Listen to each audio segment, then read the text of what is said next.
Bienvenidos nuevamente, estimados alumnos del curso Microsoft Excel para Ingenieros. Continuando con nuestro curso, ahora vamos a iniciar con la quinta sesión titulada Herramientas de Ingeniería. El objetivo de esta sesión será aprender a utilizar las funciones de ingeniería que nos provee Microsoft Excel, pero además también vamos a utilizar otras herramientas que, sin haber sido específicamente diseñadas para el ámbito de la ingeniería, nos permiten realizar aplicaciones en este campo.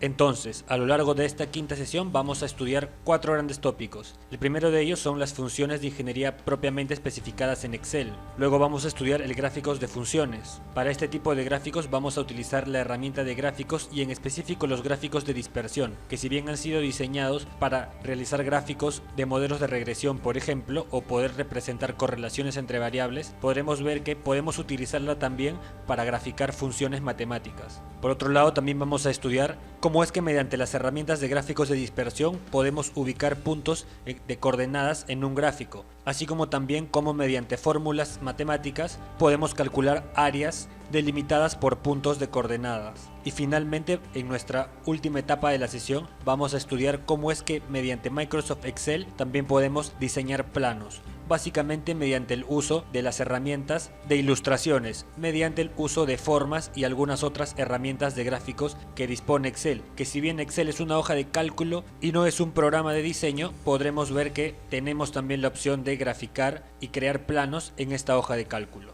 Dicho esto, iniciemos a estudiar con el primer tópico, el cual es el de las funciones de ingeniería.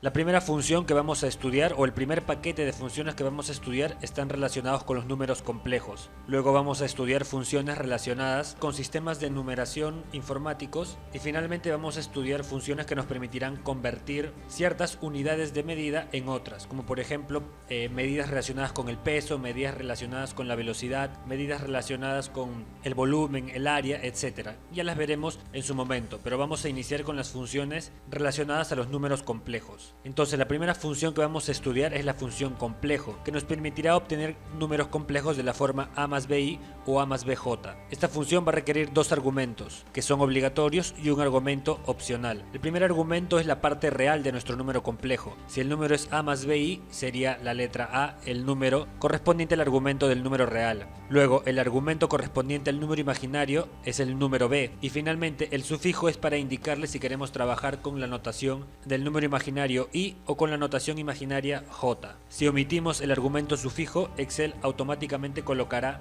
la i. Dicho esto, pasemos a ver la aplicación de la función en la hoja de Excel. Estamos ya en la hoja de Excel y tenemos aquí algunos elementos para crear números complejos. Tenemos que el coeficiente real va a ser 3, el coeficiente imaginario 7 y vamos a utilizar como sufijo la i latina. Por lo tanto, llamamos a la función complejo y escribimos los argumentos. La parte real es 3, la parte imaginaria es 7 y el sufijo lo vamos a colocar como i. Y obtenemos así como resultado una celda que nos muestra 3 más 7i. ¿Qué pasa si llamamos nuevamente la función complejo? Escribimos la parte real, la parte imaginaria y omitimos el argumento sufijo. Excel automáticamente le coloca la i latina como habíamos dicho en la presentación. Veamos ahora el siguiente ejemplo. Nuevamente llamamos a la función complejo. Escribimos la parte real, la parte imaginaria y el sufijo. Y Excel nos devuelve el resultado. El siguiente ejemplo. La parte real ahora es 0, la parte imaginaria es 1 y el sufijo. Como podemos ver, la parte real es 0, por lo tanto el resultado debería ser un número complejo puramente imaginario. Y en efecto, así es. Simplemente nos devuelve el sufijo debido a que el coeficiente que acompaña al número imaginario es 1. Si cambiamos por ejemplo aquí por 3, el resultado será ahora 3i. ¿Qué pasa ahora si el coeficiente imaginario es 0? Pues deberíamos esperar que el resultado sea simplemente un número real. Llamamos a la función complejo, la parte real, la parte imaginaria y el sufijo. Cerramos paréntesis y obtenemos en efecto solamente la parte real, debido a que la parte imaginaria del complejo es 0. Finalmente volvemos a llamar a la función complejo, escribimos la parte real, la parte imaginaria y el sufijo. Presionamos Enter y obtenemos el resultado, 5 más 9j. Ahora nos preguntaremos, ¿podemos escribir un número complejo directamente sin la función complejo? Y pues bien, la respuesta es sí. Imaginemos que queremos escribir este número complejo, 3 más 7i. Simplemente escribimos en la celda sin utilizar igual ni sin utilizar más. Simplemente escribimos directamente 3 más 7i.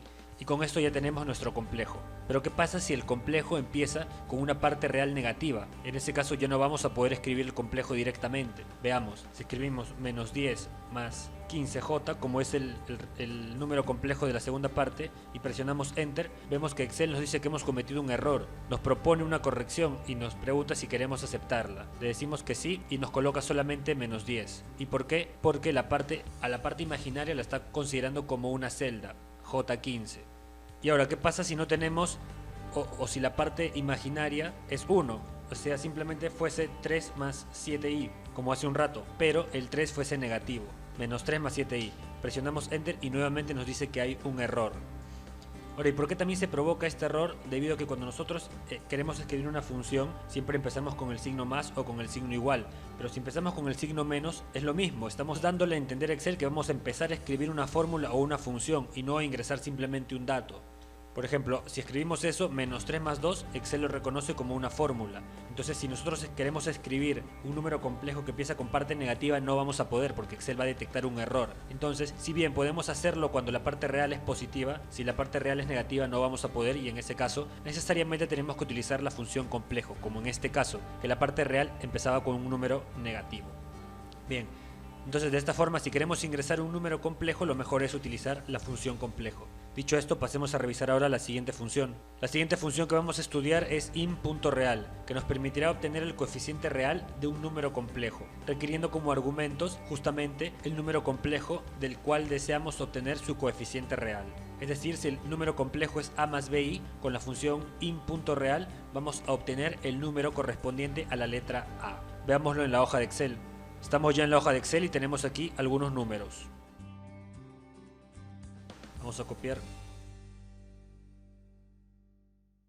Bien, vamos a utilizar la función in.real para poder extraer la parte real de un número complejo. Para este primer número el resultado es 3 porque en efecto el número complejo es 3 más 7i. Si hacemos lo mismo para el segundo número, obtenemos menos 10, debido a que el número complejo es menos 10 más 15j. Si hacemos lo mismo para un número que no tiene parte real y que solamente tiene parte imaginaria, el resultado será 0, pues justamente no hay una parte real. Y si lo hacemos para un número que no tiene parte imaginaria, pues no importa, debido a que esta función solamente extraerá la parte real. Y cualquier número real también puede ser expresado como un parte real más 0i o 0j.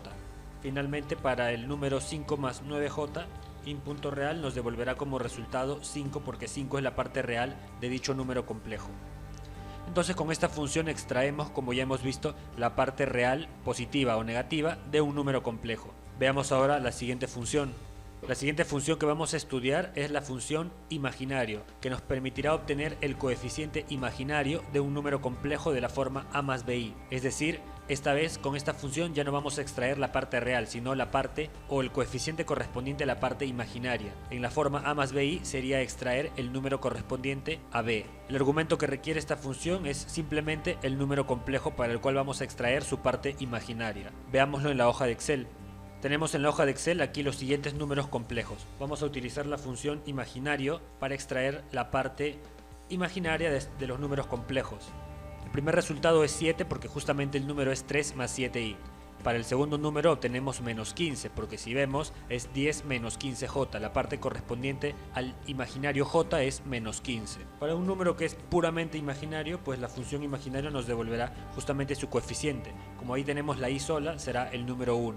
Y para un número que es puramente real, nos devolverá 0 debido a que no tiene parte imaginaria. Y como ya habíamos dicho, un número real se expresa como el número real más 0 por i o 0 por j. Correspondientemente 0 es el coeficiente que acompaña a su parte imaginaria. Para el último caso volvemos a utilizar la función imaginario y el resultado debe ser 9 porque 9 es el coeficiente que acompaña a j. De esta forma utilizamos la función imaginario. Veamos ahora nuestra siguiente función.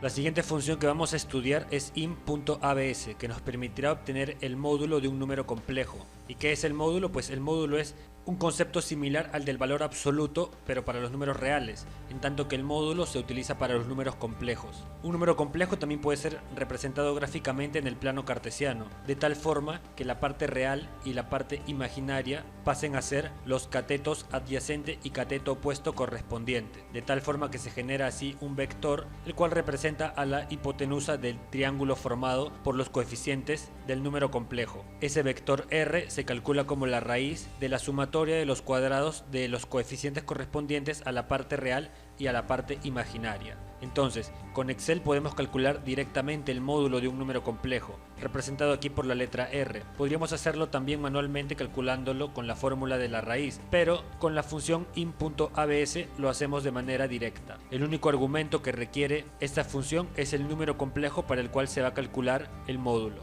Dicho esto, pasemos a la hoja de Excel a realizar el cálculo. Tenemos aquí dos números complejos, 3 más 4i y 10 más 15j. Vamos a calcular el módulo para cada uno de ellos. Para ello tenemos que llamar a la función in.abs. Y el único argumento es el número complejo. Cerramos paréntesis y presionamos Enter. Y obtenemos como resultado 5, es decir, este es el módulo. Veamos, ¿qué pasa si lo hacemos o queremos hacer la comprobación? Tendríamos que calcular la raíz de la sumatoria de los cuadrados de los coeficientes del número complejo, tanto de su parte real como imaginaria. En este caso sería 3 al cuadrado más 4 al cuadrado. Cerramos paréntesis, presionamos Enter y en efecto obtenemos el número 5. Mismo número obtenido con la función in.abs. Vamos a hacerlo ahora para el segundo número complejo. El argumento es el número complejo y nos dice que su módulo es 18.02. Ahora, si lo calculamos de manera manual, llamamos a la función raíz y la sumatoria de los cuadrados sería 10 al cuadrado más 15 al cuadrado. Cerramos paréntesis, presionamos Enter y obtenemos exactamente el mismo número. Entonces, con la función in.abs podemos calcular directamente cuál es el módulo de un número complejo. Pasemos a estudiar ahora la siguiente función. La siguiente función es in.ángulo, que nos permitirá obtener el ángulo asociado a un número complejo, y este ángulo estará expresado en radianes. Esta función requiere como argumento el número complejo para el cual vamos a calcular su ángulo. Y si vemos el gráfico, teníamos el gráfico en el que se nos representaba el cateto adyacente por la parte real, el cateto opuesto por el coeficiente de la parte imaginaria y la hipotenusa representada por el módulo del número complejo. Este triángulo presenta un ángulo en el origen. Ese ángulo es el que hallamos con la función in.ángulo. Y por definición, dicho ángulo será el arco tangente del coeficiente correspondiente a la parte imaginaria sobre el coeficiente correspondiente a la parte real. Dicho esto, pasemos a revisar la aplicación en la hoja de Excel. Vamos a continuar trabajando con nuestros dos números complejos anteriores. Queremos ahora calcular cuál es el ángulo asociado al número 3 más 4i. Para ello llamamos a la función in.ángulo. El número complejo es simplemente 3 más 4i. Cerramos paréntesis y obtenemos el resultado, 0.9272. Ahora, como ya habíamos dicho, la forma de calcular manualmente este número o este ángulo era como el arco tangente de B sobre A. Por lo tanto, para realizar la comprobación, si aplicamos tangente a ambos lados, la tangente de este ángulo tiene que ser igual a B sobre A. Vamos a calcular aquí la tangente del ángulo. Para ello utilizamos la función tan y escribimos el ángulo como argumento. Y obtenemos 1.33, es decir, 1.33 tiene que ser B sobre A. B es 4 y A es 3. Si nosotros calculamos 4 entre 3, obtenemos en efecto 1.33, periódico puro. Entonces, este ángulo es correcto. Volvamos a aplicar la función in.ángulo, pero ahora para nuestro segundo número complejo. Cerramos paréntesis y esta vez el ángulo es 0.9827. Ahora, no olvidemos que este ángulo está expresado en radianes. Por eso es que lo podemos ver como 0.9272. Si este ángulo lo queremos expresar en sexagesimales, tendríamos que convertirlo. Sexagesimal es la unidad de medida que se utiliza normalmente en la trigonometría. Este gráfico está correspondiente a esa medición, a los sexagesimales, y como podemos ver, 3 y 4 es un triángulo trigonométrico conocido, es el triángulo de 37 y 53 grados. Entonces, si nosotros realizamos la conversión, tendríamos que utilizar una función llamada grados. Esto es simplemente para comprobarlo, ya no es parte de las funciones de ingeniería, pero bueno, si queremos comprobar que efectivamente este ángulo es el ángulo conocido de este triángulo, lo convertimos, presionamos Enter y en efecto obtenemos 53. El ángulo es el de 53 grados. Esto es el ángulo conocido ya de la trigonometría. Tiene acá algunos decimales, pero bueno, básicamente es el ángulo de 53 grados. Depende también por aquí con cuántos decimales lo hemos calculado. Pero es el de 53 grados. Ángulo trigonométrico conocido. No debemos olvidar que este ángulo que hemos calculado con la función in.ángulo es un ángulo que está expresado en radianes. Nosotros podremos notar que 3 más 4i, al representarlo en el plano cartesiano, deberíamos colocar 3 en el eje horizontal y 4 en el eje vertical. Teniendo así, incluso el módulo que ya hemos calculado, que es 5, nos otorga un triángulo conocido. Cateto adyacente 3, cateto opuesto 4, hipotenusa 5. Eso quiere decir que el ángulo θ es 53 grados. Ya este es un triángulo conocido en la trigonometría. Pero nosotros estamos obteniendo aquí 0.92 como ángulo, y como hemos dicho, eso es porque estamos trabajando en radianes con esta función. Si la queremos pasar a sexagesimal, que es la medición habitual en la trigonometría, tendríamos que realizar la conversión. Esto se hace con la función grados. Esto es parte de las funciones trigonométricas, pero si queremos ver la comprobación podemos aplicarla aquí. No olvidemos que la función es grados. Entonces vamos a usar primero la función redondear y dentro de ella vamos a utilizar la función grados. El ángulo es el que acabamos de calcular y presionamos Enter y obtenemos como resultado 53. Entonces, en efecto, este ángulo que se ha expresado en radianes llevado a sexagesimal es 53, y ese es el triángulo conocido en la trigonometría para los catetos adyacente 3 y cateto opuesto 4. Entonces, de esta forma trabajamos con la función in.ángulo para calcular el ángulo correspondiente o asociado a un número complejo en específico, pero ese ángulo lo calculamos bajo la medida de radianes y no sexagesimal. Si lo queremos pasar, como hemos visto, utilizamos la función grados. Dicho esto, veamos ahora la siguiente función. Otro concepto muy importante cuando trabajamos con números complejos es el concepto de la conjugada de un número complejo, y esto lo podemos calcular con la función in.conjugada. Si vemos aquí, para recordar, la conjugada de un número es simplemente cambiarle el signo al coeficiente correspondiente a la parte imaginaria, de tal forma que si tenemos el número complejo a más bi, su conjugada será a menos bi. Como hemos dicho, la función es in.conjugada y requiere como único argumento el número complejo para el cual vamos a calcular la conjugada. Ahora que ya sabemos cómo realizar el cálculo de la conjugada, pasemos a la hoja de Excel a realizar el cálculo. Continuamos con nuestros números complejos trabajados anteriormente y ahora queremos calcular la conjugada. Entonces vamos a llamar a la función in.conjugada y escribimos como argumento el número complejo. El primer número complejo es 3 más 7i, por lo tanto su conjugada es 3 menos 7i. Se le cambia el signo al coeficiente del número imaginario. Para los siguientes casos igual. Para el segundo teníamos 10 más 15j, ahora tendremos 10 menos 15j. Para el tercer caso simplemente teníamos la unidad imaginaria. Su conjugada será el negativo de la unidad imaginaria. Para un número puramente entero o puramente real, su conjugada será ese mismo número, debido a que el coeficiente que acompaña la parte imaginaria es 0. Y finalmente, para 5 más 9j, su conjugada será 5 menos 9j. No olvidar que solamente se le cambia el signo al coeficiente que acompaña a la parte imaginaria, pero el coeficiente que acompaña a la parte o el coeficiente real no debe verse alterado en su signo, se debe mantener. Por ejemplo, si aquí en vez de tener 10 más 15j tuviésemos menos 10 más 15j, la conjugada sería la misma, menos 10, pero solo se le cambiaría el signo a la parte que acompaña al coeficiente imaginario. Veámoslo. Llamamos a la función complejo y en vez de tener 10 más 15j, ahora vamos a tener menos 10 más 15j. Y como vemos, la conjugada ahora sí cambia porque ya no tenemos 10 más 15j, sino tenemos menos 10 más 15j. Siempre veremos que solamente se cambia el coeficiente que acompaña a la parte imaginaria. El de la parte real permanece igual. Veamos ahora la siguiente función. La siguiente función que vamos a estudiar es in.sum, que nos permitirá calcular la sumatoria de dos o más números complejos, requiriendo como argumentos los números complejos que deseamos sumar. Tenemos aquí la fórmula para el caso especial en el que sumamos dos números complejos. Como podemos ver, a más bi más c más di es igual a la parte real se compone ahora por la suma de las partes reales de ambos complejos, más el coeficiente que acompaña a la parte imaginaria se compone por la sumatoria de los coeficientes de las partes imaginarias de los números a sumar. Entonces, para no tener que hacer los cálculos de manera manual, con la función in.sum podemos calcular directamente la suma de dos o más números complejos. Veamos la aplicación en la hoja de Excel. Estamos ya en la hoja de Excel y tenemos aquí algunos números complejos para sumar. Simplemente para realizarlo llamamos a la función im.sum y escribimos los dos números complejos que deseamos sumar. Aquí hemos sumado 3 más 7i más 5 más 6i, obteniendo como resultado 8 más 13i. Si vemos la fórmula, tendríamos que haber hecho sumar primero las partes reales para calcular la parte real del resultado. En ambos números que hemos sumado tenemos que la parte real es 3 y la del otro número es 5. 3 más 5 nos da 8, justamente la parte real de nuestro resultado.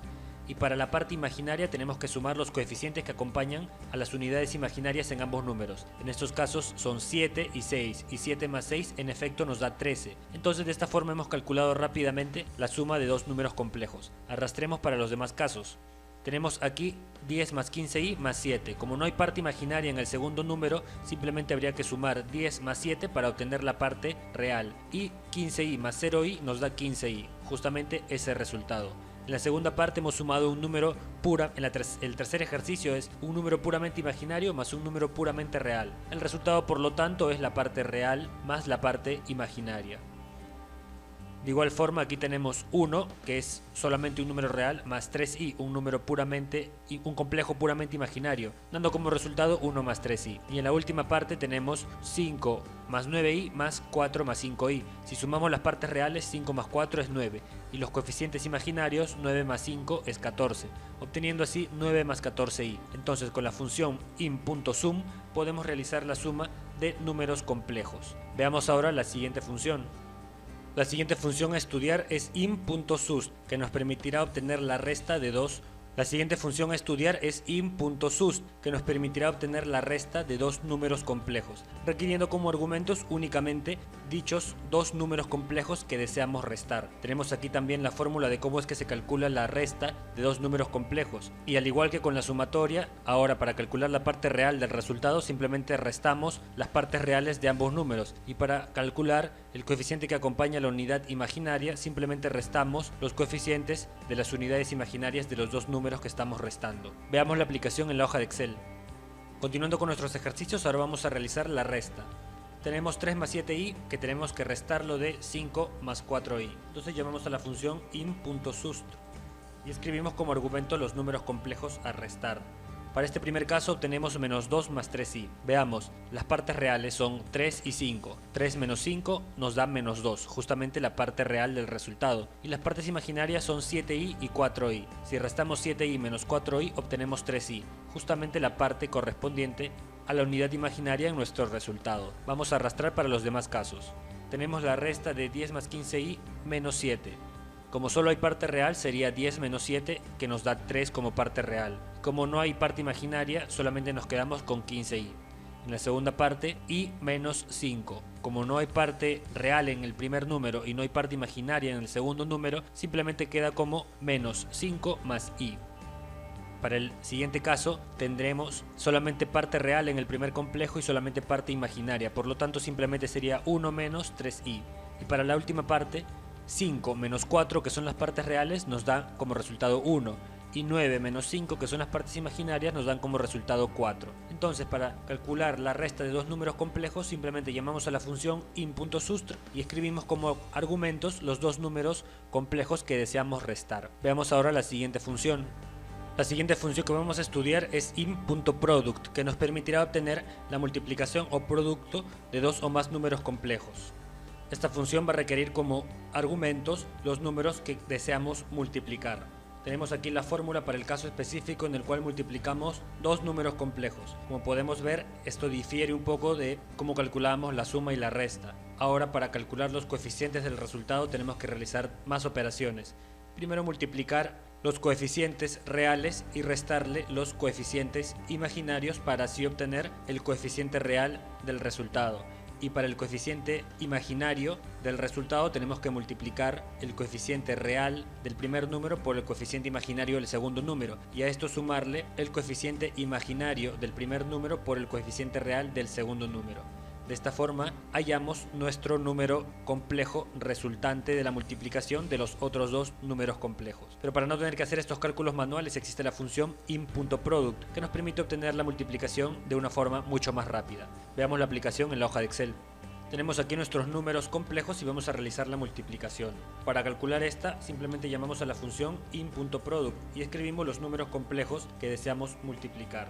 En el primer caso hemos obtenido menos 7 más 22i. Vamos a realizarlo de manera manual para comprobar el resultado. Lo primero que tendríamos que hacer es multiplicar los coeficientes reales de ambos números, es decir 2 por 4, y a esto restarle los coeficientes imaginarios multiplicados, es decir 3 y 5. Y con esto hemos obtenido la parte correspondiente al coeficiente real de nuestro número complejo resultante.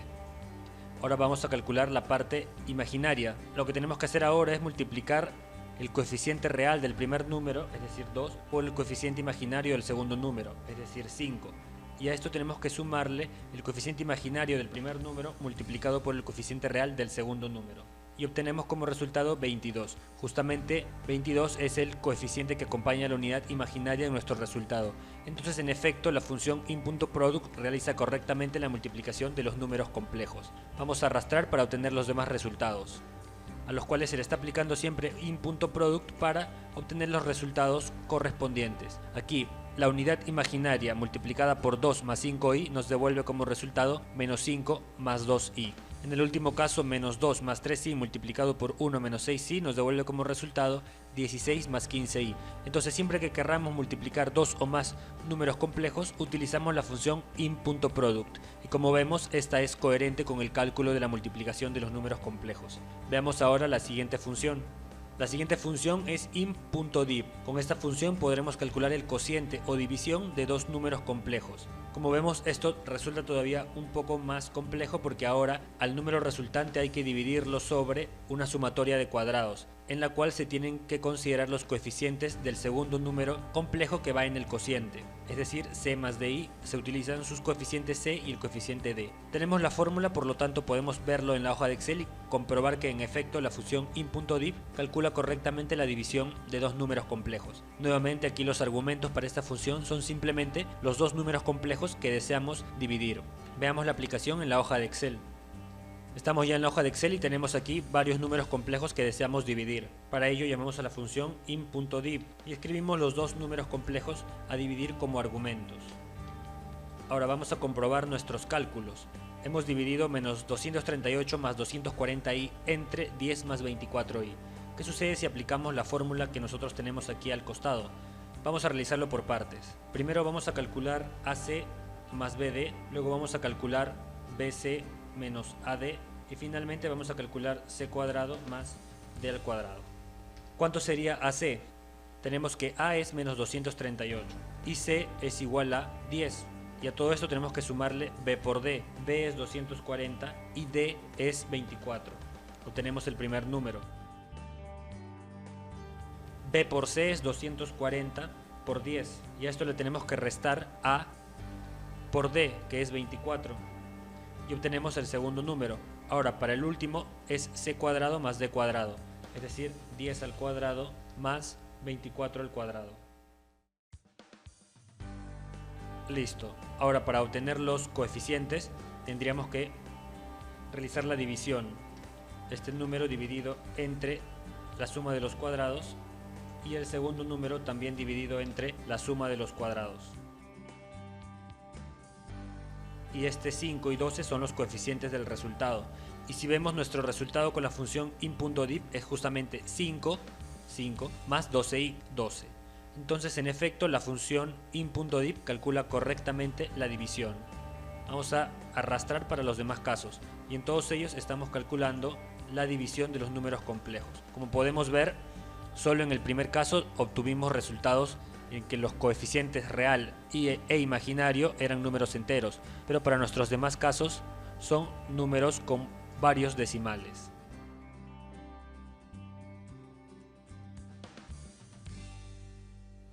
Entonces, de esta forma es como trabajamos nosotros con la función in.div para dividir dos números complejos. Veamos ahora nuestra siguiente función.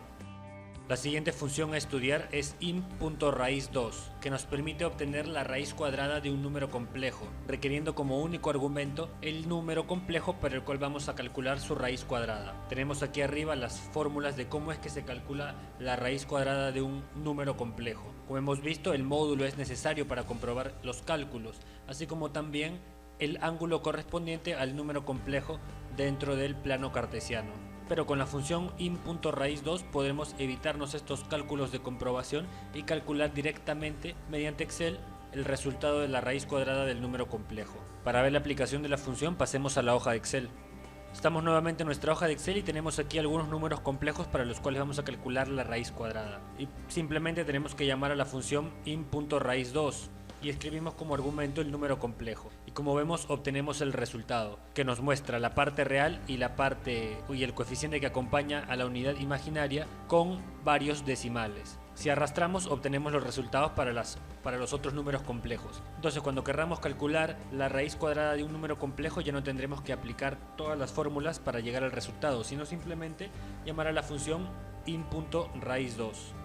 Y si lo que queremos no es calcular la raíz cuadrada, sino elevar el número complejo a una potencia o calcular una raíz de orden mayor que 2, por ejemplo una raíz cúbica, una raíz cuarta, lo que usamos es la función int.pot. Con esta función elevaremos el número complejo a más bi a la enésima potencia. Y si n es una fracción, estaríamos calculando una raíz de orden mayor a 2.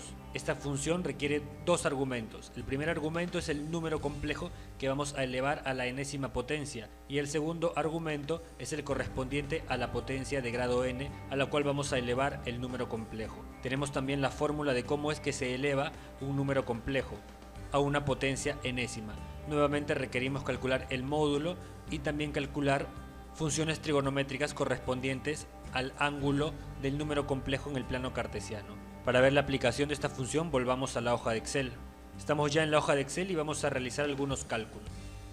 El primer ejercicio que vamos a resolver es elevar 2 más 3i al cubo. ¿Y qué tenemos que hacer para ello? Pues llamar a la función int.pot. Escribimos el primer argumento que es el número complejo y el segundo que es la potencia enésima. Presionamos Enter y obtenemos el resultado. Ahora en el segundo caso tenemos 5 más 2i que vamos a elevarlo a la 0.5, es decir que vamos a elevarlo a la 1 medio, por lo tanto que vamos a calcular su raíz cuadrada. Entonces llamamos a la función int.pot, escribimos el número complejo como primer argumento y la potencia como segundo argumento. Presionamos Enter y obtenemos el resultado. Y si comparamos el resultado obtenido con la función int.pot y el resultado con la función int.raíz2, veremos que es exactamente el mismo. En este caso calculamos directamente la raíz cuadrada y acá calculamos la potencia, en el cual el n correspondiente a la enésima potencia era 1 medio, por lo tanto se volvió una raíz cuadrada. Ahora para este último caso vamos a elevar el número complejo menos 2 más i a la quinta. Llamamos a la función int.pot, escribimos el número complejo y la enésima potencia y obtenemos como resultado 38 más 41i. De esta forma utilizamos la función int.pot para elevar a la enésima potencia un número complejo. Veamos ahora nuestra siguiente función. La siguiente función que estudiaremos es int.log10, que nos permitirá obtener el logaritmo en base 10 de un número complejo, requiriendo como argumento únicamente el número complejo para el cual vamos a calcular su logaritmo en base 10. Tenemos también en la parte derecha la fórmula de cómo es que se calcula el logaritmo en base 10 de un número complejo. Dicho esto, veamos la aplicación en la hoja de Excel. Vamos a calcular el logaritmo en base 10 de los 3 números complejos que aparecen allí. Para ello llamamos a la función int.log10 y escribimos como único argumento el número complejo y obtenemos el resultado. De igual forma para el segundo llamamos a la función int.log10 y escribimos como argumento el número complejo y podemos ver que Excel calcula automáticamente el resultado. Este es el logaritmo en base 10 del número complejo. Como podemos ver, Excel nos devuelve el resultado con bastantes decimales, tanto para la parte real como para la parte imaginaria. Veamos ahora la siguiente función. Así como hemos calculado el logaritmo en base 10, Excel también nos provee una función que nos permite calcular el logaritmo en base 2 de un número complejo. Tenemos la fórmula de cómo es que se calcula el logaritmo en base 2 del número complejo, y para hacerlo en Excel requeriremos como único argumento el número complejo por el cual vamos a calcular su logaritmo en base 2. Veamos la aplicación en la hoja de Excel. Vamos a trabajar con los mismos números anteriormente usados, pero ahora para calcular el logaritmo ya no en base 10, sino en base 2. Entonces en ese caso tendríamos que llamar a la función im.log2 y escribir como argumento el número complejo. Y de esta forma calculamos el logaritmo en base 2 de los números complejos, y podemos ver que en efecto son diferentes a los logaritmos en base 10. Veamos ahora la siguiente función. La siguiente función es im.ln, que ahora nos permitirá calcular el logaritmo neperiano de un número complejo. Y como sabemos, el logaritmo neperiano es simplemente el logaritmo pero con base e, es decir, la base ya no es ni 10 ni 2, sino ahora la base es el número de Euler. Esta función también requiere como único argumento el número complejo para el cual vamos a calcular su logaritmo neperiano. Y aquí también tenemos la fórmula de cómo es que se calcula el logaritmo neperiano de un número complejo. Veamos ahora la aplicación en la hoja de Excel. Continuemos con los tres mismos números complejos, pero ahora vamos a calcular el logaritmo neperiano. Simplemente escribimos como argumento el número complejo y obtenemos el resultado. Y ahora podemos ver también las diferencias. El logaritmo neperiano nos muestra resultados distintos en ambos casos. Entonces en Excel, cuando querramos calcular logaritmos de números complejos, tenemos tres distintas funciones en tres bases distintas: en base 10, en base 2 y con base del número de Euler. Y no olvidemos que el número de Euler es 2.7182. Si queremos calcularlo, o si es que no lo recordamos, la forma de calcularlo es simplemente el exponencial del número 1. ¿Y por qué el exponencial del número 1? Pues si tomamos logaritmos, tenemos aquí el resultado y aquí tendríamos exponencial del número 1. Vamos a colocar aquí el 1 como superíndice. Si tomamos logaritmos en ambos lados, logaritmo neperiano de 2.71 sería acá logaritmo neperiano de e, el 1 pasaría a multiplicar y el logaritmo neperiano de e es simplemente 1. Y si no lo recordamos, lo único que tendríamos que hacer es llamar a la función exp y elevarla a la 1. Sería esto el número de Euler elevado a la 1, y todo número elevado a la 1 nos da el mismo número. Por lo tanto, este es el número de Euler, 2.71828183. Veamos ahora nuestra siguiente función. La siguiente función que vamos a estudiar es im.exp, que nos permitirá obtener el exponencial de un número complejo. La siguiente función que vamos a estudiar es im.exp, que nos permitirá obtener el exponencial de un número complejo. Tenemos aquí la fórmula de cómo es que se calcula el exponencial de un número complejo. Con Excel utilizaremos la función im.exp y el único argumento que requeriremos será el número complejo para el cual vamos a calcular su valor exponencial. Veámoslo en la hoja de Excel. Continuando trabajando con los mismos números complejos, lo único que tendríamos que hacer es llamar a la función im.exp y escribir como argumento el número complejo a elevar. Y de esta forma obtenemos el resultado. Arrastramos y tendremos los resultados del exponencial para los otros números complejos. Como podemos ver, Excel nos devuelve la parte real y la parte imaginaria con varios decimales. De esta forma utilizamos esta función. Ahora en adelante vamos a estudiar funciones correspondientes a números imaginarios, pero para cálculos trigonométricos. La siguiente función que vamos a estudiar es im.seno, que nos permitirá calcular el seno de un número complejo, requiriendo como único argumento el número complejo por el cual vamos a calcular el seno. Tenemos aquí la fórmula de la función trigonométrica seno aplicada a un número complejo. Veamos la aplicación en la hoja de Excel. Entonces, si queremos calcular el seno de un número complejo, simplemente llamamos a la función im.seno y escribimos como argumento el número complejo. Y así obtenemos el seno de dicho número complejo. Veamos ahora la aplicación de la siguiente función trigonométrica. Así como hemos calculado el seno, también podemos calcular el coseno de un número complejo, y en este caso la función será im.cos. Así como hemos calculado el seno del número complejo, también podemos calcular el coseno del número complejo, y en este caso la función será im.cos, requiriendo también como único argumento el número complejo para el cual vamos a calcular su coseno. Veamos la aplicación en la hoja de Excel. Vamos a aplicar ahora el coseno, la función im.cos, para calcular el coseno de los mismos números complejos. Simplemente tenemos que escribir como argumento el número complejo para el cual vamos a calcular el coseno, y Excel mediante la fórmula im.cos nos devolverá el resultado del coseno de dicho número complejo. Veamos ahora la siguiente función trigonométrica.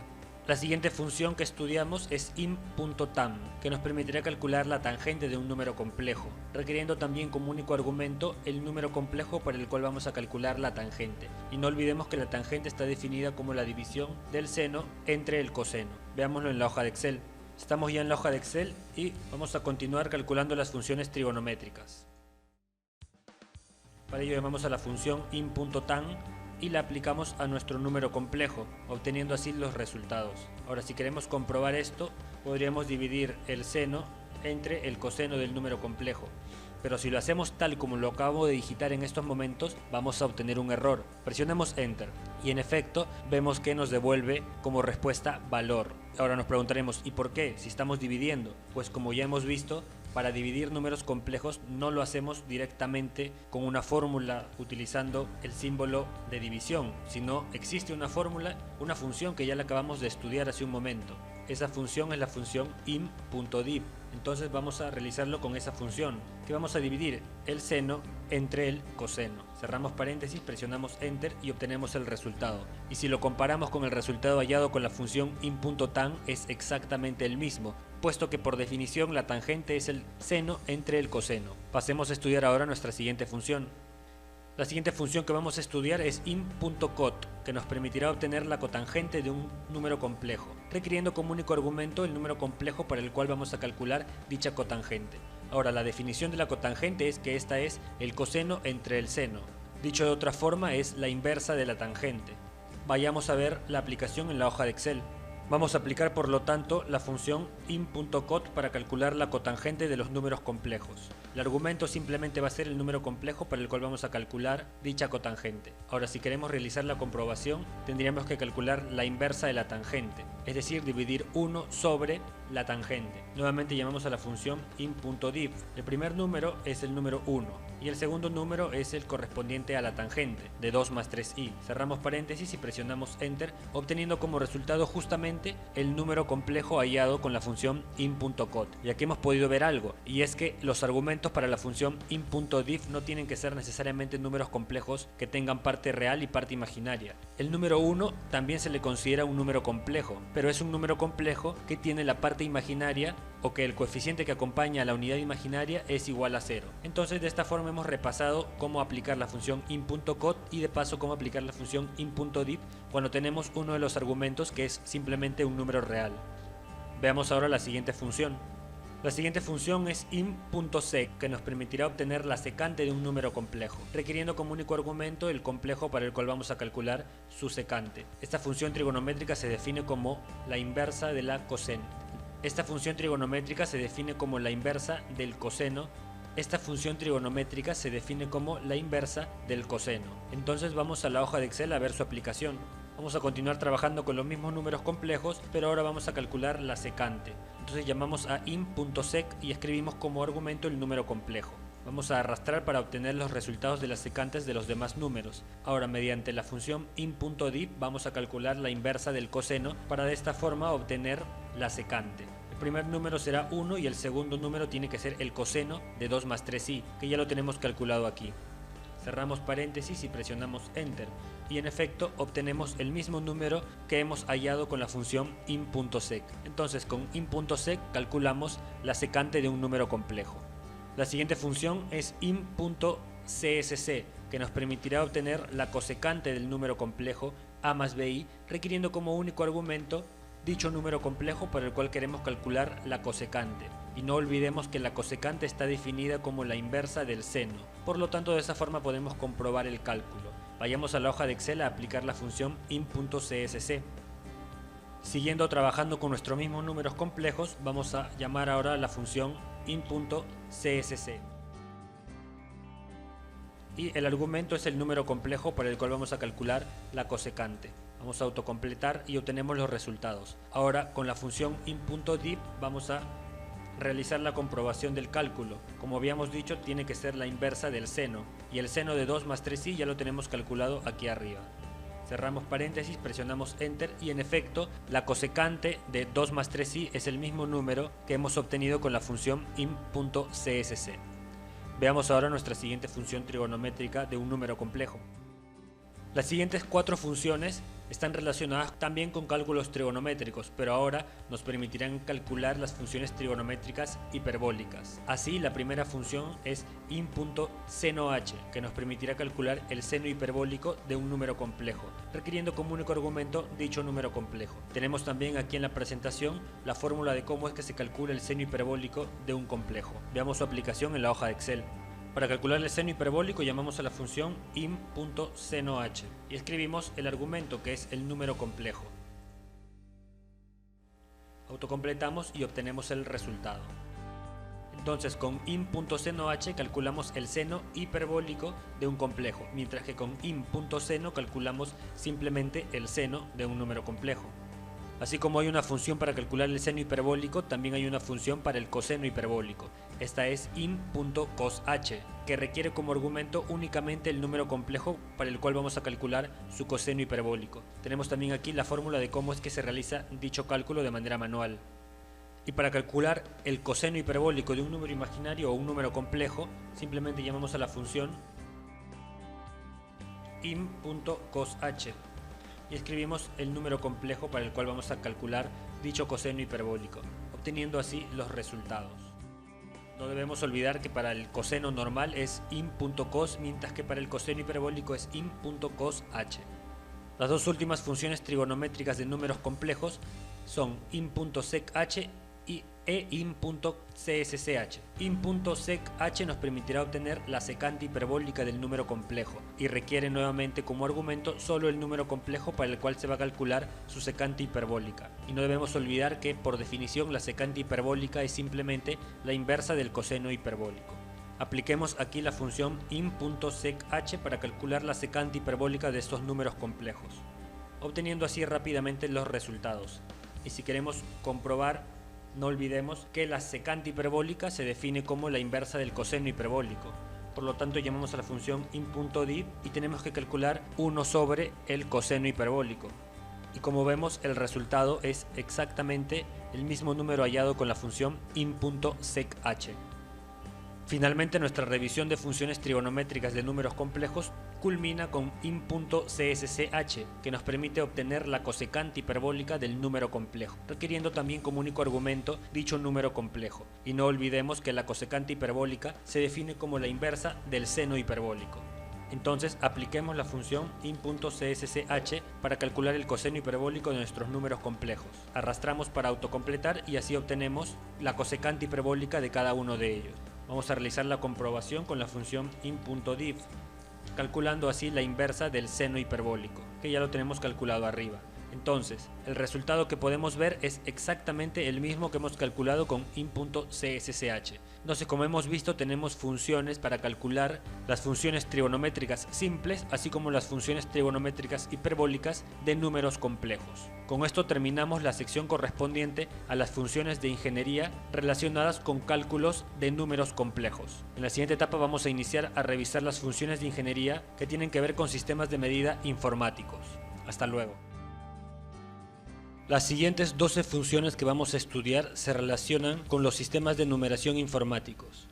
Por lo tanto, vamos a revisar a lo largo de estas 12 funciones los sistemas binario, decimal, hexadecimal y octal. La primera función de este grupo que vamos a estudiar es la función bin_adec, que nos permitirá convertir un número binario en un número decimal, con la salvedad que el número binario no puede contener más de 10 caracteres. Debido a esto, el máximo decimal que podremos obtener con esta función es el número 511, en tanto que el mínimo decimal que podremos obtener es menos 512. Esta función requiere como argumentos el número binario que deseamos convertir a decimal. Para ver su aplicación, pasemos a la hoja de Excel. Estamos ya en la hoja de Excel y tenemos aquí algunos números binarios. Como recordaremos, los números binarios se expresan solo en ceros y unos, y los queremos convertir al sistema decimal. Entonces llamamos a la función bin_adec. Y escribimos como argumento el número binario que queremos transformar al sistema decimal. Y cerramos paréntesis. El 1 en sistema binario equivale al 1 en sistema decimal. Vamos a arrastrar para los demás casos. Vemos que este segundo caso equivale al número 37. El siguiente número binario equivale a 165. El siguiente es 510 y el siguiente es 511. Estos dos son números sucesivos y como podemos ver, la única diferencia que hay entre ellos es el último dígito del número binario. Ahora, habíamos dicho que el máximo número decimal que podíamos obtener con esta función era el 511 en positivo. ¿Qué pasa si aumentamos aquí un 1? Se transforma a -1, porque cuando ya los dígitos pasan a ser de 9 a 10, estamos ya trabajando con números negativos. Vamos a volver atrás. Veamos aquí. Aquí tenemos 1, 2, 3, 4, 5, 6, 7, 8, 9 dígitos. 9 dígitos que nos dan el 511 positivo. Pero si le agregamos un 1 más, para pasar a tener 10 dígitos ahora, el conteo va a -1. Veamos los números binarios por el otro lado. Llamamos nuevamente a la función binadec y escribimos el argumento número. Cerramos paréntesis y presionamos Enter. Como podemos ver, aquí tenemos 10 dígitos 1, lo que equivale al -1. El siguiente número es -37, el siguiente número es -165, el siguiente número -511 y el siguiente -512. Como podemos ver, aquí tenemos 1, 2, 3, 4, 5, 6, 7, 8, 9, 10 dígitos. Y el máximo de dígitos que podemos utilizar para convertir un número binario al sistema decimal es justamente 10 dígitos. Si nos pasamos de más de 10 dígitos, la función va a devolver un error. Veamos. Tal cual, si utilizamos más de 10 dígitos, por ejemplo 11, la función devuelve error, porque el máximo número de dígitos que podemos utilizar para crear el número binario que luego pasaremos a decimal es de 10. Y justamente el máximo número que se puede formar con 10 dígitos es el que tenemos aquí. Bueno, el mínimo en realidad, porque su resultado es un número negativo.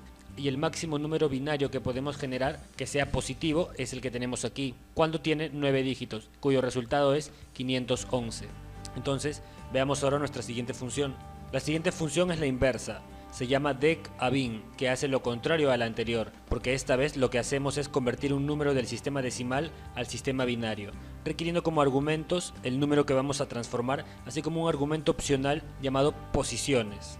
Y este argumento opcional posiciones nos indica el número de caracteres a utilizar como resultado, pero si lo omitimos, simplemente Excel asumirá que tiene que utilizar el mínimo número de caracteres para crear el número binario. Y si el número binario solo requiere de 3 caracteres y nosotros le decimos que, por ejemplo, coloque los 10 caracteres posibles, va a colocar ceros a la izquierda. Entonces, en realidad no es necesario que incluyamos el carácter posiciones, es justamente por ello que es opcional. Pero a modo de resumen, esta función lo que nos permite hacer es pasar un número del sistema decimal al sistema binario. Veámoslo en la hoja de Excel. Tenemos aquí un conjunto de números y vamos a transformarlos al sistema binario. Primero vamos a transformar el número 37. Llamamos a la función decabin, escribimos el número y en posiciones vamos a omitirlo y nos devuelve el resultado. Este número 37 también lo teníamos en la parte de arriba y como vemos es el mismo número binario. Vamos a arrastrar para el siguiente caso. Nuevamente ya transformamos 165 del sistema decimal al sistema binario. Menos 37, como podemos ver la diferencia entre 37 y menos 37 es bastante grande. Ahora para el último caso, menos 165. ¿Qué pasa si aquí escribimos 511? Nos devuelve un número binario compuesto por 9 cifras. ¿Qué pasa si ahora escribimos 512? Teniendo en mente que 511 es el máximo número que podemos obtener a partir de un binario. Entonces colocamos 512 y la función ya nos comienza a devolver error. Porque como habíamos dicho, cuando trabajamos con números binarios que van a pasar a ser decimales, el máximo positivo es 511 y el máximo negativo es menos 512. Por ejemplo, si escribimos menos 511, Excel realiza la transformación. Este es un número con 10 cifras. Si escribimos menos 512, Excel todavía lo reconoce, colocándole las 10 cifras.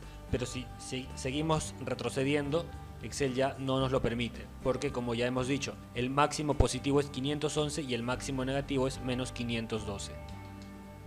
Veamos ahora qué pasa cuando omitimos o no omitimos el carácter de posiciones. Llamamos a la función decabin y escribimos el argumento que es el número a convertir. Aquí hemos omitido el argumento posiciones y hemos obtenido el número binario compuesto por 5 números. Tenemos ahora que convertir el mismo número, pero vamos a decirle que nos otorgue cierto número de caracteres. Como ya sabemos que el 25 requiere 5 caracteres para pasarlo a binario, vamos a decirle que nos devuelva 7 caracteres. Por lo tanto, al costado del número que hemos obtenido anteriormente deberían aparecer 2 ceros. Y en efecto, eso es lo que sucede. Coloca 2 ceros adelante. Entonces aquí omitimos, aquí colocamos 7 como número de posiciones y simplemente lo rellenó con 2 ceros a la izquierda. ¿Y qué pasa si digitamos como argumento de posiciones un número menor a la cantidad de posiciones necesarias? ¿Y qué pasa si colocamos en el argumento posiciones una cantidad de dígitos menor a la necesaria? Vamos a arrastrar aquí y como ya sabemos, el número 25 requiere 5 dígitos para expresarse en sistema binario. ¿Qué pasa si le decimos solo 3? Pues Excel nos devuelve un error debido a que requiere como mínimo 5 dígitos para poder pasarlo al sistema binario. Entonces si colocamos 5, sí sucede lo correcto, lo transforma correctamente. Si le decimos 6 va a colocarle un 0 a la izquierda, si le decimos 7 le colocará 2 y así sucesivamente. Ahora para el último caso vamos a convertir el menos 26 y simplemente nos devuelve el resultado. Entonces de esta forma utilizamos las funciones bin a dec y dec a bin. Veamos ahora cómo trabajar con otro sistema de numeración informático. El siguiente sistema de numeración informático que vamos a revisar es el hexadecimal, y en general todas las funciones que tienen que ver con estos sistemas de numeración informáticos son muy similares. Requieren un argumento a convertir, que es el número que vamos a pasar de un sistema a otro, y el argumento posiciones, que normalmente lo vamos a omitir, debido a que ya hemos visto que es mejor omitirlo porque directamente obtenemos el número tal cual debe expresarse en su sistema. Entonces la función bin a hex lo que nos permite es pasar un número del sistema binario al sistema hexadecimal, y como ya hemos dicho, los argumentos son el número a convertir, así como opcionalmente el número de posiciones o caracteres que nosotros queremos que tenga nuestro número expresado en el sistema hexadecimal. Entonces, dicho esto, pasemos a la hoja de Excel a ver las transformaciones. Tenemos aquí algunos números que vamos a convertir. Entonces, como ya hemos visto o como vemos aquí, están en sistema binario. Entonces lo que vamos a hacer es convertirlos al sistema hexadecimal. Por lo tanto, llamamos a la función bin a hex, que nos permite convertir el número binario a hexadecimal. Simplemente escribimos como argumento el número a convertir y presionamos Enter. Vamos a aplicarlo para los 3 números y en efecto obtenemos los resultados. Aquí ya los resultados no son números decimales, sino son números hexadecimales, cuya notación aparece aquí a la derecha. Veamos la siguiente función. La siguiente función hace exactamente lo contrario a la anterior, es decir, convierte ahora un número expresado en un sistema hexadecimal a un número en el sistema binario. Los argumentos que requiere la función son los mismos, el número a convertir, así como opcionalmente el argumento posiciones. Veámoslo en la hoja de Excel. Tenemos aquí justamente los números obtenidos como resultado en la anterior función. Por lo tanto, aplicando ahora hexabin deberíamos obtener como resultado los que eran nuestros argumentos en el caso anterior. Entonces vamos a llamar a la función hexabin y a escribir como argumento los números en el sistema hexadecimal y obtenemos los resultados. Arrastramos y en efecto podemos ver que son exactamente los mismos números que teníamos en la función anterior, porque lo que hace esta función es lo contrario a bin.a.ex. Bin a hex transforma de binario a hexadecimal y hexabin transforma de hexadecimal a binario. Veamos ahora el siguiente sistema de numeración informático. Ahora veremos el sistema de numeración octal. La función bin a oct nos permitirá convertir un número binario en un número octal, requiriendo como argumentos también el número a convertir, así como el argumento posiciones, que es opcional y que estamos omitiendo a lo largo de todas estas funciones. Veámoslo en la hoja de Excel. Vamos a convertir los siguientes 3 números del sistema binario pasándolos al sistema octal. Para ello llamamos a la función bin a oct. Escribimos el argumento que es el número binario a convertir. Presionamos Enter, arrastramos y obtenemos los resultados. Estos 3 números del sistema binario equivalen a estos otros 3 números en el sistema octal. Veamos la siguiente función. Y la siguiente función es justamente lo contrario a la anterior. Ahora ya no vamos a convertir un binario al sistema octal, sino vamos a convertir un número del sistema octal al sistema binario. Los argumentos, al igual que en los demás casos, son los mismos. El número a convertir, así como opcionalmente el argumento posiciones. Y este número a convertir tiene que estar expresado en el sistema octal, debido a que el resultado se obtendrá en el sistema binario. Veámoslo en la hoja de Excel. Vamos a convertir los 3 números que tenemos aquí a su forma binaria. Entonces llamamos a la función octabin y escribimos el argumento que es el número a convertir. Ahora arrastramos para los demás casos y obtenemos los resultados. Ahora quizás nos podremos preguntar, este 125 nos arroja este resultado en el sistema binario, pero este 125, ¿cómo Excel lo reconoce que está expresado en el sistema octal y no en el sistema decimal? Por ejemplo, ¿qué pasa si utilizando la función decabin, qué número obtenemos? Vamos a utilizarla, decabin, y el número a convertir que sea 125. Entonces obtendremos este mismo número binario y como vemos no obtenemos el mismo número, debido a que la especificación de la función en este caso está asumiendo que el 125 es un número octal. En cambio, la función decabin está asumiendo que el 125 es un número en el sistema decimal, por lo tanto no es lo mismo, y no porque tengamos un número octal que se expresa de igual forma que un número decimal no quiere decir que la función va a cometer el error. La función ya está diseñada para que reconozca este 125 como un número expresado en el sistema octal. Vemos que si lo tomamos con la función decimal el resultado no es el mismo. Y es más, si queremos comprobarlo, pasemos este 125 del sistema octal al sistema decimal, adelantándonos a una función que vamos a ver más adelante. Entonces utilizaríamos oct_adec para transformar el número 125 del sistema octal al sistema decimal. Y luego que lo tenemos en el sistema decimal, vamos a pasarlo al sistema binario con la función decabin. Y ahora sí obtenemos este mismo número, el que hemos obtenido con la función octabin. Entonces, no hay errores cuando utilizamos las funciones que ya están especificadas para considerar a los números bajo cierto sistema. Vamos a borrar. Y a continuar, entonces, con octabin transformamos un número del sistema octal al sistema binario. Veamos ahora la siguiente función. La siguiente función nos permitirá transformar un número del sistema decimal al sistema hexadecimal, y los argumentos que se requieren son los mismos, el número a convertir y opcionalmente las posiciones. Veámoslo en la hoja de Excel. Tenemos aquí algunos números que vamos a transformar al sistema hexadecimal a partir del sistema decimal. Entonces simplemente llamamos a la función decahex y escribimos los argumentos. Arrastramos y obtenemos el resultado. Estos números en el sistema decimal equivalen a estos otros en el sistema hexadecimal. Veamos la siguiente función, la cual hace lo contrario a la anterior. Ahora vamos a transformar un número del sistema hexadecimal al sistema decimal, requiriendo como único argumento el número a convertir. Aquí ya no aparece la opción de colocar el argumento posiciones, debido a que al lado de los números decimales no se pueden colocar ceros, porque esto es ya innecesario. Entonces simplemente el argumento es el número a transformar, ya no hay argumento posiciones opcional. Veámoslo en la hoja de Excel. Entonces vamos a transformar estos números del sistema hexadecimal al sistema decimal, y esto lo hacemos con la función hexadec. Y en general todas las funciones que estamos revisando son muy intuitivas de recordar. Si queremos pasar de decimal a hexadecimal, simplemente como es de decimal, dec y a, porque a qué sistema lo queremos pasar a hexadecimal, entonces hex, tomando siempre las tres primeras letras de cada uno de los sistemas, y con ello recordaremos rápidamente qué función queremos utilizar de acuerdo a la conversión que estamos tratando de obtener. Entonces el argumento para la función hexadec es simplemente el número hexadecimal que queremos expresar ahora como un decimal, y de esa forma obtenemos los resultados. Arrastramos y el número, por ejemplo la e en el sistema hexadecimal equivale al 14 en el sistema decimal. Tan fácil como realizar ello. Veamos ahora nuestras siguientes dos funciones. La siguiente es decaoct, que nos permitirá convertir un número del sistema decimal al sistema octal. Como hemos dicho, como es del sistema decimal tomamos las tres primeras letras, dec, y como es al sistema octal tomamos las tres primeras letras, oct, simplemente decaoct. Los argumentos que se requieren son el número decimal que vamos a transformar en octal, así como el argumento habitual que estamos viendo, que es el de posiciones. Veamos el resultado o cómo aplicarlo en la hoja de Excel.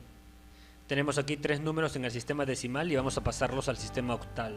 Para ello llamamos a la función decaoct.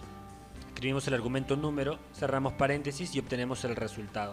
Arrastramos y obtenemos los resultados para los demás números decimales. Como el sistema octal solamente tiene 8 posibles dígitos, vemos que el número 8 del sistema decimal en el sistema octal pasa a ser el 10. Veamos la siguiente función, la cual hace nuevamente lo contrario. Ahora ya no pasamos un decimal a octal, sino con la función octadec pasamos un número octal a decimal, y el único argumento que se requiere para esta función es el número que vamos a convertir. Veámoslo en la hoja de Excel.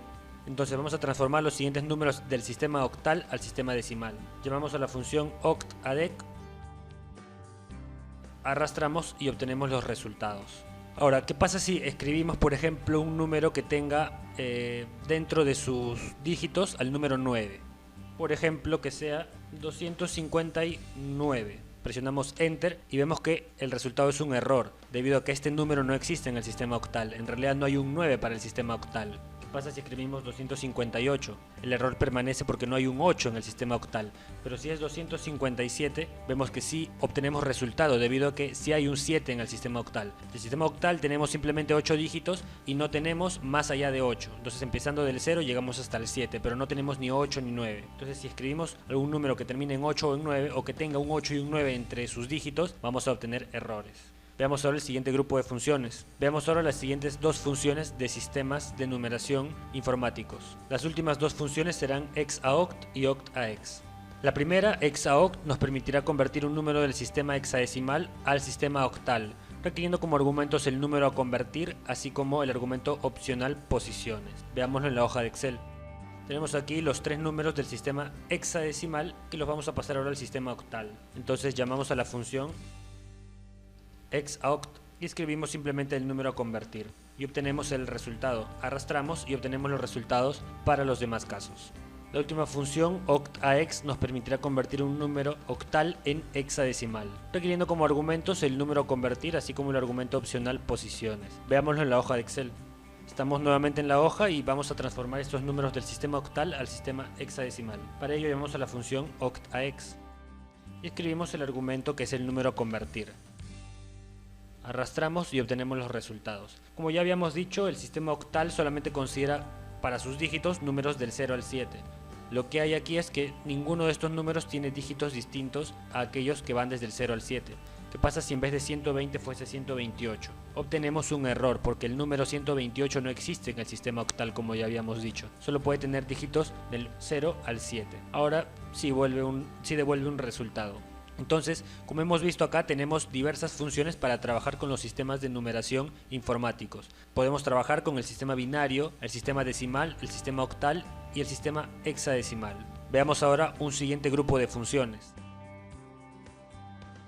La siguiente función que vamos a estudiar es convertir, y esta es quizás la función más importante de todas aquellas correspondientes al grupo de funciones de ingeniería. Con esta función podemos convertir un número de un sistema de medida a otro. Esta función requiere como argumentos la unidad del número a convertir y la unidad a la que deseamos convertir, es decir, para el resultado. Ahora, esta función es muy grande, en el sentido de que tiene muchas opciones de conversión, pero siempre hay que mantener coherencia entre las conversiones. Esta función tiene diversas categorías. Estas categorías son peso y masa, distancia, hora, presión, fuerza, energía, potencia, temperatura, volumen, área, velocidad, información, magnetismo y prefijos binarios. Entonces, cuando decimos que las conversiones tienen que ser coherentes, quiere decir que tenemos que realizar las conversiones entre categorías de conversión que realmente se puedan hacer. Por ejemplo, si estamos dentro de la categoría velocidad, podemos convertir metros por segundo a kilómetros por hora. Esta es una conversión coherente porque ambas medidas presentan equivalencias. Pero si por ejemplo estamos en la categoría de temperatura y tenemos una cierta cantidad de grados Fahrenheit, no podemos convertir esos grados Fahrenheit en metros por segundo, porque no hay coherencia entre ambas categorías. Pero sin embargo, si estamos en temperatura y tenemos grados Fahrenheit, estos sí los podemos convertir, por ejemplo, a grados Celsius, debido a que sí hay coherencia entre esas categorías. Entonces, teniendo esto en mente, no obtendremos errores siempre que realicemos conversiones coherentes. Y como hemos dicho, esta categoría es muy grande y otorga una gran cantidad de posibilidades para convertir. Aquí podemos ver en el recuadro solo algunas de ellas. Estas son, es más, aquí tenemos 22 unidades de conversión, pero tenemos muchísimas más. Por ejemplo, aquí tenemos gramos, libras, onzas, toneladas, metros, millas, pulgadas, pies, yardas, incluso años luz. Tenemos una gran cantidad de unidades que podemos utilizar para convertir un número de una unidad a otra. Entonces, con esto en mente, pasemos a la hoja de Excel a resolver algunos ejemplos. Estamos ya en la hoja de Excel y tenemos aquí algunos ejemplos con 6 categorías. La categoría peso y masa, la categoría distancia, hora, temperatura, volumen y área. ¿Y qué es lo que nos plantean? Para la primera categoría de peso y masa queremos convertir 3200 gramos en onzas. Entonces, ¿a cuánto equivaldrían 3200 gramos pero medido en onzas? Pues simplemente llamamos a la función convertir y escribimos el número es 3200. ¿Desde qué unidad estamos convirtiendo? Desde los gramos. ¿Y a qué unidad queremos convertir? Como dijimos, a onzas. Entonces buscamos dentro de las opciones y una vez que hemos encontrado onzas, hacemos doble clic, cerramos paréntesis, presionamos Enter y obtenemos el resultado. Es decir, 3200 gramos equivalen a 112.87 onzas. Como hemos visto, las unidades tienen ciertas abreviaciones. Si ya no sabemos de memoria la abreviación, ya ni siquiera tendríamos que buscar la unidad, simplemente la escribimos entre comillas. Pero si no conocemos la unidad de destino o la unidad de entrada, tenemos la opción de buscar en cada una de las opciones que nos arroja esta función. Pasemos a la segunda categoría. Ahora vamos a estar en la categoría de distancia. Queremos convertir 220 metros a millas. Nuevamente llamamos a la función convertir. El número a convertir es 220. ¿Desde qué unidad? Pues si no sabemos cuál es la abreviatura de los metros, la buscamos desplegando nuestra barra. Una vez que ubicamos metro, hacemos doble clic. Luego, ¿a qué unidad queremos pasarla? Pues a millas terrestres. Una vez que hemos encontrado las millas, hacemos doble clic. Cerramos paréntesis y presionamos Enter. Entonces, ¿cómo leemos este número? Lo leemos de la siguiente forma. 220 metros equivalen a 0.1367 millas. Pasemos ahora a la siguiente categoría. Ahora estamos en la categoría de hora. Queremos convertir 5 horas a segundos. ¿Cómo lo hacemos? Llamamos nuevamente la función convertir, escribimos el número a convertir, luego la categoría. Horas. Tenemos que desplegar para ubicarnos en horas. Y hay que notar aquí algo, cuando estamos en el argumento desde unidad podemos ver que tenemos muchas opciones, las cuales vamos desplegando con la barra. Mantengamos esto en mente, muchas opciones al desplegar la barra. Ahora ubiquemos hora, presumiblemente podemos esperar que hora empiece con H, ya lo encontramos, hora. Ahora, para el argumento a unidad podemos ver que ya no tenemos una gran cantidad de opciones para desplegar incluso con la barra, sino que ahora solo tenemos algunas de ellas. Y es que como dijimos hace un momento en la presentación, tiene que haber coherencia en la conversión. No podemos convertir horas, por ejemplo, a litros, porque no hay coherencia. Entonces Excel ya reconoce cuando ingresamos la unidad de ingreso con qué tipo de o en qué categoría estamos. Entonces, como lo hemos ingresado en el argumento desde unidad horas, Excel reconoce que estamos dentro de la categoría de horas y nos devuelve solamente las opciones de destino correspondientes con la categoría de horas. Es por ello que tenemos aquí años, días, horas, minutos y segundos. Todos estos son variables relacionadas con el tiempo, entonces Excel ya lo ha reconocido. Continuemos. La unidad de destino eran segundos, entonces elegimos segundos, cerramos paréntesis, presionamos Enter y obtenemos el resultado. 5 horas equivalen a 18.000 segundos. Vayamos al siguiente ejemplo, que es ahora una nueva categoría. Ahora estamos en la categoría de temperatura. Queremos convertir 50 grados Celsius en grados Fahrenheit. Llamemos a la función convertir. El número es 50. La unidad son grados Celsius. Vamos a buscarlos. Los encontramos, grados Celsius. Ahora, como hemos dicho, en la unidad de destino ya no tenemos una gran cantidad de posibilidades. Solamente tenemos aquellas correspondientes a la temperatura. Y como tenemos 50 grados Celsius, lo vamos a pasar a grados Fahrenheit. Cerramos paréntesis y obtenemos el resultado. 50 grados Celsius equivalen a 122 grados Fahrenheit. La siguiente categoría es la de volumen. Tenemos 30 litros que queremos convertirlos a galones. Llamamos a la función convertir y vamos a convertir el número 30 desde la unidad litros. Vamos a buscar aquí los litros.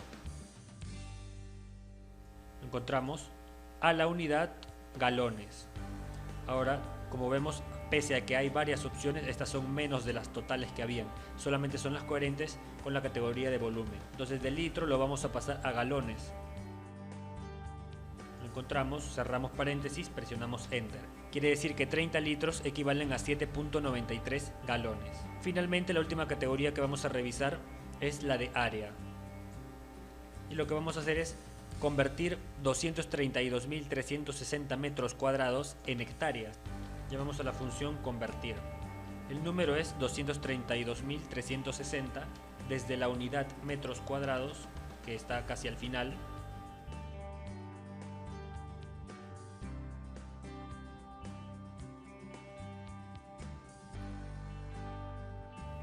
hasta la unidad hectárea.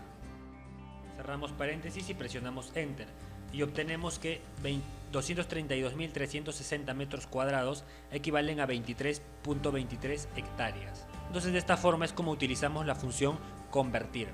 Estudiemos ahora nuestra siguiente función. La siguiente y última función de ingeniería que vamos a estudiar es delta, que parece una función lógica, pero en realidad está dentro de la categoría de funciones de ingeniería. ¿Y qué nos permite hacer esta función? Pues nos permite comprobar si es que dos números son iguales, requiriendo como argumentos cada uno de los dos números, con la particularidad que si solo escribimos un número, Excel asumirá como segundo número al número 0. Veamos su aplicación en la hoja de Excel.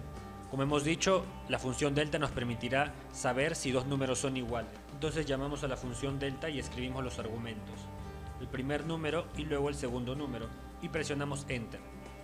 ¿Y qué nos dice la sintaxis? Cuando el resultado es 0, quiere decir que los números no son iguales, y cuando el resultado es 1, quiere decir que sí son iguales. Volvamos a aplicar delta. Como tenemos aquí, tenemos un número decimal y en el otro un número negativo. Estos no son iguales, por lo tanto el resultado es 0. Pero ¿qué pasa cuando los números sí son iguales? Tenemos aquí 2 en los dos casos. El resultado es 1, indicándonos que, en efecto, ambos números son iguales. Para el siguiente caso nos dice 0 porque 0 y 10 no son iguales. Ahora, como habíamos dicho, ¿qué pasa si solo escribimos un argumento? El número 8. Excel asume como segundo número 0. Y como 8 y 0 son distintos, el resultado tiene que ser 0. De igual forma, para el siguiente caso. Omitimos el primer número, escribimos el segundo, 0. Si escribimos el número, la celda corresponde al primer número y en la segunda celda está vacía, Excel asume que es 0 y por lo tanto nos devuelve 0 porque no son iguales. Lo mismo sucede en el último caso. Pero aquí nos devuelve 1. ¿Y por qué nos devuelve 1? Porque estamos comparando el primer número, que es 0, con el segundo número, que es una celda vacía. Y como la celda vacía se cuenta como 0, 0 y 0 son iguales. Y si omitimos la segunda celda, igual obtendremos el número 1, porque al omitir el segundo argumento, Excel lo toma como 0, y como el primero también es 0, 0 y 0 son iguales, por lo tanto el resultado es 1. ¿Y qué pasa si en vez de tener un número puramente real, tenemos un número complejo, es decir, con parte imaginaria? Pues en ese caso la función delta no va a funcionar, porque el requisito es que ambos números sean enteros reales. Por lo tanto, en este caso nos devuelve valor, lo cual indica que es un error, que la función delta no está entendiendo lo que le estamos pidiendo. Entonces, de esta forma culminamos con las funciones de ingeniería. Los invito a volver a resolver los ejercicios para poder familiarizarse más con el uso de las funciones, las cuales no son muy utilizadas en Excel cuando llevamos los cursos habituales de básico, intermedio y avanzado. Esto ya es una herramienta muy específica y que está diseñada, como su nombre lo dice, para el campo de la ingeniería. En la siguiente etapa vamos a empezar a estudiar la gráfica de funciones o gráfica de reglas de correspondencia. Nos encontramos en la siguiente etapa de esta sesión. Les deseo éxitos en sus estudios. Hasta luego.